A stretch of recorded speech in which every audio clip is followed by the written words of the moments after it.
All right, Shalom. This is your brother Shabar for the Phoenix Camp. And with that being said, I want to give our honor, glory, and praise to Yahweh, Bahasham Yahweh Shai, Bahasham Kakadash. Double honor to the elders of Great Millstone, and peace and salutations to the brothers doing this work in true sincerity. We're going to jump right into the lesson. This is Genesis 25 and 23. And this is talking about Rebecca who held in her womb, Jacob and Esau. I'll start at verse 22. And the children struggled together within her, and she said, if it so be, why am I thus? And she went to inquire of the Lord. She was asking the Lord that, why is she going through this turmoil? These two babies struggling in her womb. And the Lord said unto her, two nations are in thy womb, and two manner of people. So two nations, two completely opposite, two different manner of people shall be separated from thy bowels. And the back again, the Most High said unto her, two nations, or two people, it's like it. Lord said unto her, two nations are in thy womb, and two manner of people shall be separated from thy bowels. So as they come out, there's going to be a separation. There's going to be a separation already, a distinction between the two. And we're going to see what that distinction is in the next verse, next few verses. It says, and the one people shall be stronger than the other people, and the elder shall serve the younger. And when her days were delivered were fulfilled, behold, there were twins in her womb. So that's the two people, that's the two nations. That's the Lord was talking about. And the first came out red, so there's a distinction. There was two different manners, two different kinds. That one of that word for manner, what manner is this, or what manner is that? That's a way of saying another kind. So there's two kinds of people in the womb. It said the first came out red all over, so it makes a differentiation, so to speak, if I'm saying the word correctly. The first came out red all over like a hairy garment, and they called his name Esau, so his entire body was red, meaning that the blood showed through its skin. And you see that today in the so-called white man. He has no melanin, no tanness, no brownness in his skin. And he looks red. He looks pink to red. You can see that red, especially in the summertime, man. You can see that red really glowing on these Edomites, man. If you ever, that was a perfect time to look at the Edomite and see what he really is. He's because he is red, man. The sun, especially here in Arizona, the sun will make him beat red. So that's just fulfilling of the scripture. It just tells you who Esau Edom is, man. He is red. He is red all over like a hairy garment. And they called his name Esau. And that word Esau means wasted away as he. It's after they came out. See what that footnote says. Hairy, yeah, well, that's what they say. But it really means that he was wasted away because he had lack pigmentation.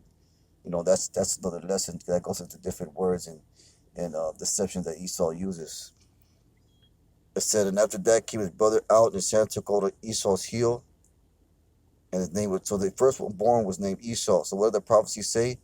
It said the elder shall serve the younger. So Esau is going to be a slave, a servant to the younger Jacob. And after that came his brother out, and his hand took on hold of Esau's heel, and name was called Jacob, and Isaac was 3 years old when she bare him. And the boys grew. Esau was cunning hunter, let's get the word cunning, skillful hunter, and a man of the field. Jacob was a plain, get the word plain, a complete man, joined in tents. He was perfect. You know that word, it goes perfect, man. So there's two different manners, two different spirits. And you read the story, you understand that the difference between Esau and Jacob. To Jacob was given the seed of the promise, and to Esau was given the evil, wickedness. He was set up for destruction. And with that, I'm gonna get because he's red. Because going back to where's it at? The first came out red. Genesis 25:25. The first came out red, and that's one of the colors that the Lord uses to describe Esau in the future. Let's go to Revelation 6:4. It's Revelation 6:4. This is Revelation 6:4. And there went out another horse that was red, and that's a symbolic of Esau. That color red is a dead giveaway. And power was given to him, and we're gonna see what that power is, after this, it's with this scripture. So just remember that power was given to him, that sat there around to take peace from the earth. and that they should kill one another, and there was given unto him a great sword. So a great sword was given to the red man, and power was given to him. Now that power is talking about control of the whole earth, because you go in Job 9:24, the earth is given to the hands of the wicked, so power was given to him to set around to take peace from the earth, and that's what exactly it does. He stays not at home, man. You go read that scripture. Let me get that scripture. This is Habakkuk 2:5. It says, "Yea, also because he transgresses by wine." This is talking about Esau. It's talking about the red man.